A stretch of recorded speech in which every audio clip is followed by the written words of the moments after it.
So, Hare Krishna, Guru Matagis. Welcome all of you to this Bhagavad Gita section. So, today we'll be discussing from fifth chapter, verse number 3 and 4. Om Namo Bhagavate Vasudevaya. Om Namo Bhagavate Vasudevaya. Om Namo Bhagavate Vasudevaya.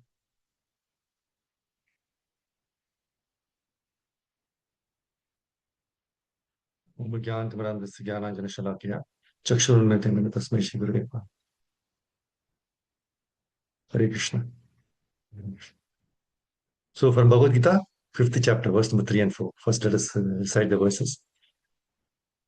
Jneyas nitya sannyasi yo na dveshti na kankshati nirdvandho hi mahabaho sukham bandhat pramuchyate.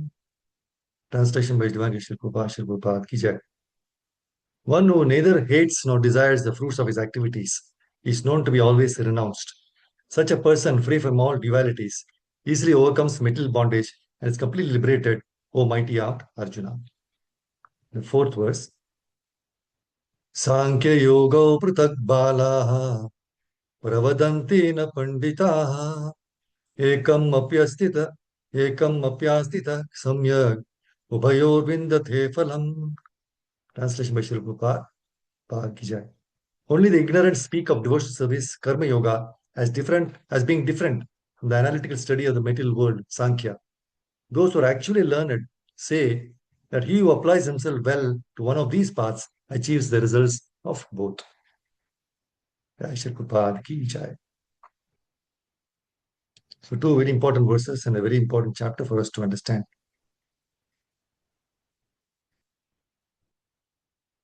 So, this purport, actually, in the fifth chapter, third verse, it brings out an important point. That is, Krishna consciousness itself is the highest form of renunciation.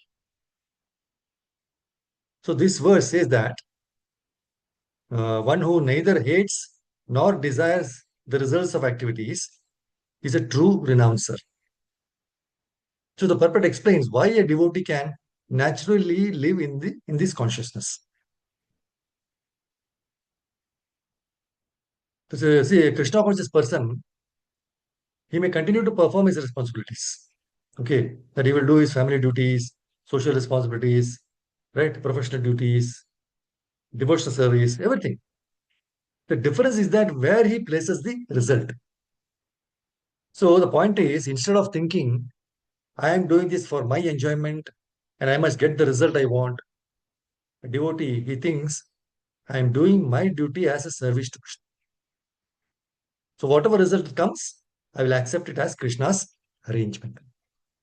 So this is real renunciation. See, actually, knowledge and devotion, no, they go together. So the purport, it says that such a person is fully qualified in knowledge. Why? Because he understands his constitutional position. That is, Krishna is the whole, and I am his part and parcel. So this is a very, very profound distinction, right? See, just as a hand is part of the body, and naturally finds its proper function in serving the whole body. So the living being finds its natural fulfillment in serving Krishna. See, the hand by itself or independently cannot enjoy the food. Correct? No. It must place the food into the stomach through his mouth. And then the whole body is nourished, including the hand. So similarly, when we try to make ourselves the center of enjoyment, what happens? We experience frustration. Right? So when we understand that Krishna is the center, then our activities become meaningful. See, there's a statement, the purport, qualitatively and quantitatively correct. Now, this phrase is very, very significant. See, the living entity is qualitatively one with Krishna, but quantitatively different. So, we are not equal to Krishna in quantity, correct? So, we are part and parcel of Krishna, but Krishna is the supreme whole. So, the proper understanding is I am an eternal servant of Krishna, qualitatively spiritual like him, but eternally a tiny part of the supreme whole. So once this understanding becomes practical, no, our attitude towards action changes. See, the devotee, he does not necessarily have to stop acting. The renunciation doesn't mean that stop acting. He has to stop thinking. Don't stop acting. The devotee doesn't stop acting. He has to stop thinking, I am the ultimate enjoyer of my activities. He should stop thinking that I am the ultimate enjoyer of all my activities. Instead, he should think, Krishna is the ultimate enjoyer and I am his servant. So renunciation is not giving up action. Please understand this point very nicely. Renunciation is not giving up action. It is giving up the false claim to be the enjoyer of the fruits of the action. See, the foundation of that renunciation is knowledge. See, Krishna is the whole. I am his eternal part and parcel. So my natural position is to serve Krishna. So that is why Bhakti Yoga does not merely produce a renouncer. Okay. It produces a renouncer who is positively engaged in loving service to Krishna. So the concept of oneness with Krishna is incorrect because the part cannot be equal to the whole. Correct. So the important distinction is between qualitative oneness and quantitative equality. Krishna is pure, the complete whole. And the Jiva is Anu, infinitesimal, right? So Krishna is the supreme personality of Godhead, while the Jiva is his eternal part and parcel. So the correct conclusion, see, the correct conclusion is not that I am Krishna. Okay. The correct conclusion is that I belong to Krishna. Not I am Krishna. I belong to Krishna and I am his eternal servant and part and parcel. So what happens now? This will lead directly to the principle of bhakti. If I am the part and Krishna is the whole, then my natural function is to serve the whole. So it's very beautifully expressed by Chaitanya Mahaprabhu's teachings. Jivera Swarupahaya Krishnera Nityadas. The constitutional position of the living entity is to be an eternal servant of Krishna. So, see, before this realization, what happens to we think, if I get this, I will be happy. If I achieve that, I will be complete. So, we are constantly aspiring and lamenting, right? If I get this, I will be happy. If I achieve that, I will be complete. So, we are aspiring and lamenting. But the point is, when one understands my eternal relationship with Krishna is my real wealth and my real identity. So, this endless search for mental completion, no, it will stop. See, normally our mind is divided. Okay, I like this, I dislike that. I want success, I fear failure. I want praise, I don't want criticism. I want gain, I don't want loss. So these are the dualities mentioned in the verse. But the devotee develops a different criterion. He says, is this pleasing to Krishna? Whatever service I'm doing, is this pleasing to Krishna? If the answer is yes, he accepts it. See, if something is difficult, okay, if something is difficult, but is required in Krishna's service, he accepts that also. So his consciousness becomes unified in one purpose, service to Krishna. Whatever he does for Krishna. So this is the practical expression of Karma Yoga becoming Bhakti Yoga. See, it does not mean that every activity has to look externally religious. Okay. See, a person, he may earn money, right? He will look after his family, he will be conducting a business, or he will be cooking, he will be teaching, managing, performing social responsibilities. But internally, he can think, let me perform this properly as my duty and let the result be used in Krishna's service.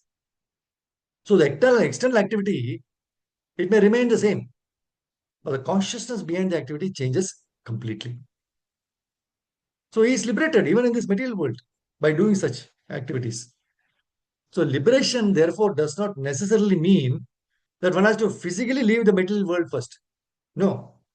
A person can be living in this material world, right? But no longer living for the material world. He performs his duties, but his consciousness is centered on Krishna. So the real completeness of the jiva is not becoming the whole. It is becoming fully situated in one's relationship with the whole. See, very important point. I don't become complete by becoming Krishna. I become complete by realizing that I am Krishna's eternal servant and by acting in that relationship. That is why this knowledge, it gives us humility, it gives us purpose, it gives us freedom from all the anxieties, and then finally liberation. So this is the 5.3 verse that talks about with regard to renunciation. So renunciation doesn't mean you leave everything, right? See, 5.4 Bhagavad Gita, it actually very naturally flows from the previous verse about renunciation, knowledge, karma yoga, and devotional service. So in the 5.4 verse, at first sight, Sankhya and karma yoga appear to be opposite approaches. Now, Sankhya, it emphasizes discrimination and knowledge. Like, I am not this material body, I am the spiritual self. Karma yoga emphasizes action. I must perform my duty, but without attachment to the fruits. Now, we might think, we might even conclude that knowledge means withdrawing from activity. Knowledge means withdrawing from activity, while karma yoga means remaining active. Different. They must be therefore there must be different, right? Knowledge means withdrawing from activity, and karma yoga means remaining active. So there must be different. So Krishna says that this is the understanding of one who has not understood their common goal. The people who has not understood common goal, they will think of it like this. But what is the common goal? Both paths are ultimately meant to free the living entity from material identification and bondage. See, through Sankhya, one develops the knowledge that I am not this body, I am the eternal spiritual self. And through Karma Yoga, one learns I should perform my prescribed duties without selfish attachment and offer the results to the Supreme. So both of them gradually lead the person away from false conception. Like I am the enjoyer and controller. Right? It is not I am the enjoyer and controller. It leads us to Krishna is the supreme enjoyer and controller, and I am his servant. This is important. That it comes to that conclusion. See, in the purport, ultimately it favors devotional service. See, knowledge, it reaches its perfection in bhakti yoga. The knowledge that I am spirit is important. Okay. Knowledge that I am spirit is important. But that is not the final realization, right? The deeper question is, who am I? I am an eternal spiritual being. What is my relationship with Krishna? I am his eternal servant. What should I do? Serve Krishna. So, knowledge without devotion can remain mainly theoretical. Whereas bhakti gives that knowledge a very positive direction and practical expression. So, one who applies himself well to these things, he achieves the results of both. So, this is the key sentence. The purport is the one who applies himself well to one achieves the results of both. See, a person who genuinely practices karma yoga properly, he will gradually develop transcendental knowledge. And one who genuinely possesses spiritual knowledge, he will naturally understand the need to act according to that knowledge. So the two are not ultimately contradictory. Simple example. Suppose someone understands the money I earn does not actually belong to me. Everything ultimately belongs to Krishna. This is knowledge. Right? Money I earn does not belong to me. So everything ultimately belongs to Krishna. So this is knowledge. Then he uses his resources responsibly in Krishna's service. That is Karma Yoga, Bhakti in action. So the knowledge and action reinforce each other. See, verses 5.3 and 4, right? It's a very beautiful sequence. 5.3 talks about true renunciation. One who neither desires nor hates the fruits of action is a true renouncer. And 5.4, it speaks about knowledge and action. The truly learned person does not artificially separate knowledge from action. And then next verse, 5.5, which will be tomorrow, Krishna will explain the destination reached by Sankhya is also reached by Karma Yoga. So the important lesson is the real issue is not whether one is acting or not acting. The real issue is one's consciousness while acting. And from devotional perspective, the perfection is reached when the knowledge transforms action into loving service to Krishna. So, what does Sankhya tell? Sankhya tells us who we are. Sankhya tells us who we are. And Karma Yoga teaches us how to act without bondage. Okay, Sankhya tells us who we are. Karma Yoga teaches us how to act without bondage. And Bhakti gives us the ultimate purpose of that knowledge and action service to Krishna. Now, what is the purpose of Sankhya? See, the analytical study of the middle world is not meant merely to produce intellectual knowledge about matter. The real purpose is to ask what is the ultimate source and foundation of all this material manifestation. So, if we keep tracing the cause back to its ultimate source, we arrive at the Supreme Lord and Super Soul. So, the genuine Sankhya ultimately leads us beyond matter to the Supreme Person. So, this is important because otherwise, analytical study can become merely an exercise, right, in categorizing the material elements without discovering their ultimate cause. See, the purport, it gives a very practical analogy, the root of the tree analogy. See, one process is to find the root of the tree, and the other is to water the root. See, imagine there's a very large tree with thousands of leaves and branches. So there are two approaches now. Sankhya. Sankhya means find out where the entire tree comes from. That is, find the root. Devotion service. What is devotion service? Once the root is identified, water the root. See, two approaches. You imagine a large tree with thousand leaves and branches, right? The two approaches are one is Sankhya, the other devotion service. Now, Sankhya is find out where the entire tree comes from. That is, find the root. And devotion service, once the root is identified, water the root. So, what happens when you water the root? The nourishment automatically reaches the trunk, reaches the branches, the leaves, the flowers, and the fruits. Similarly, when we serve Krishna, we are serving the ultimate source and maintainer of everything.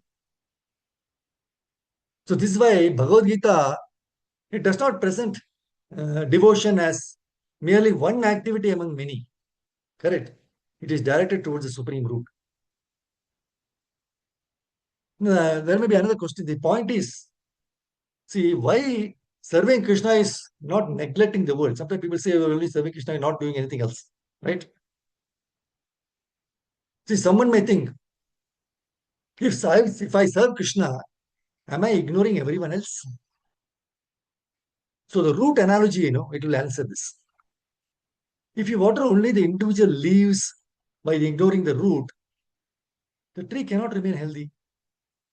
Correct. But if you properly nourish the root, the entire tree is nourished.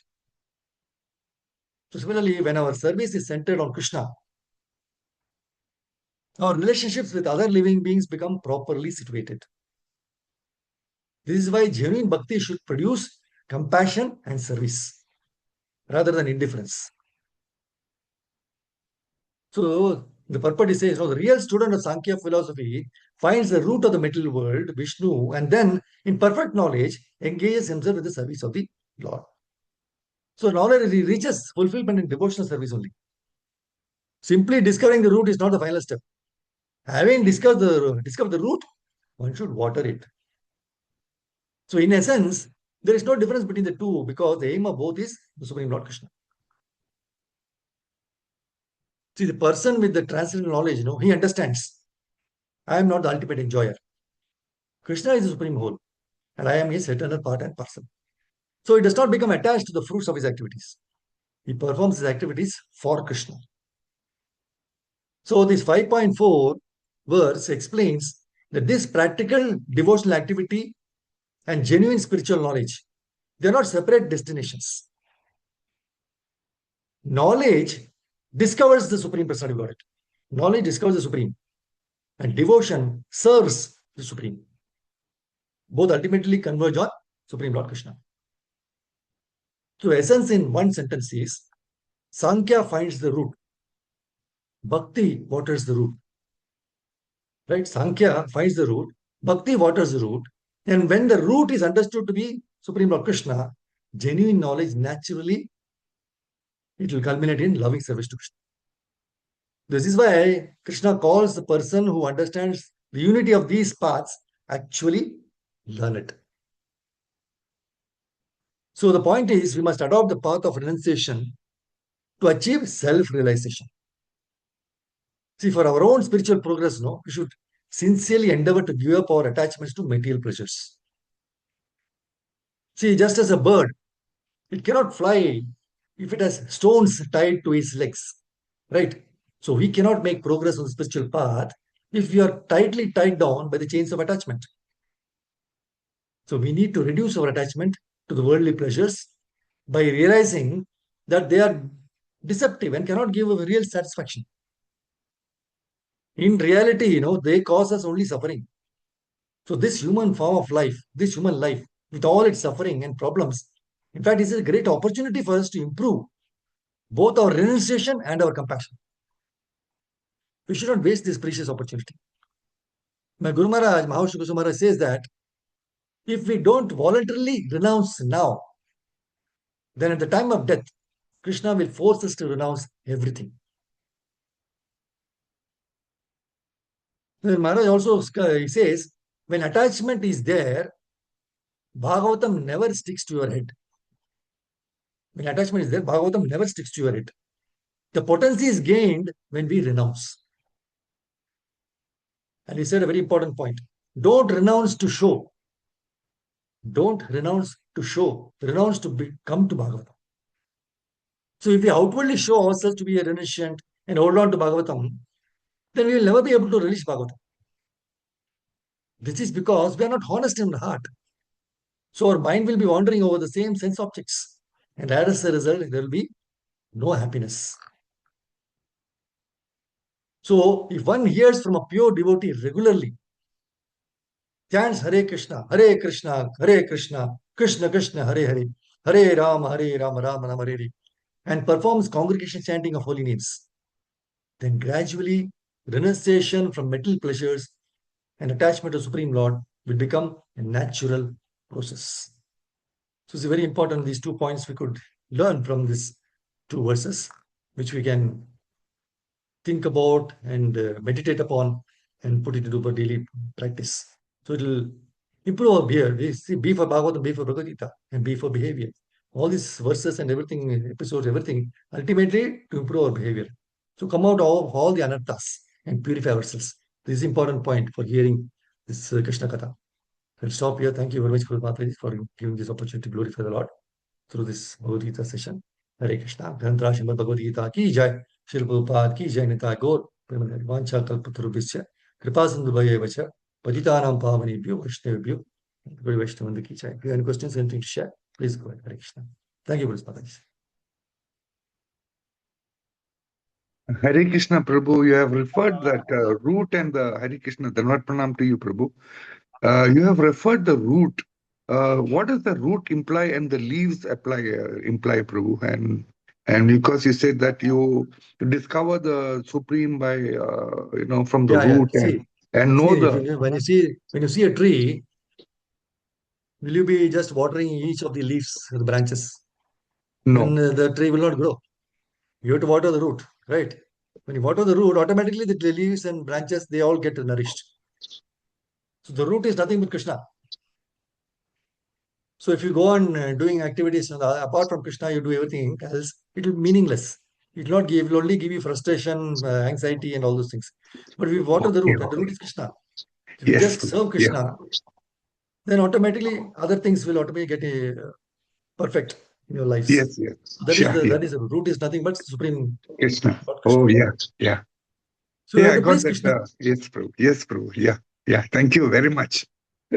So, because you cannot please everybody in your own house if you check your True. parents, your children. You cannot please everybody every time, right? So if you really Yeah. want to please everybody, you please Krishna. And Ah, once Krishna is pleased, everyone else will automatically be pleased. So this is a test whether you're really doing your chanting properly, whether everything is perfect. So once you do that, things around your home itself, atmosphere will become very perfect. it will be very blissful. So that's the point to understand. I hope it's okay, Prabhu. Thank you very much. Thank you for a Prabhu, very, very, very can we nice have class, this? Prabhuji. Thank Can you we very have much. this discussion? I mean, sorry, the session in the WhatsApp group, Prabhu. I mean, update. I mean, what do you call it? I It's mean, again, available in the Gita Gyan, what do you call, Gita YouTube Gyan. channel. acha. Gita Gyan means what? There's a WhatsApp, is it? Yeah, it's a group for all the Gita, Bhagavad Gita sessions, no? And so many other activities of actually ISKCON Sheshadipuram, right? They are handling this. Okay. Thank you, Hare Krishna.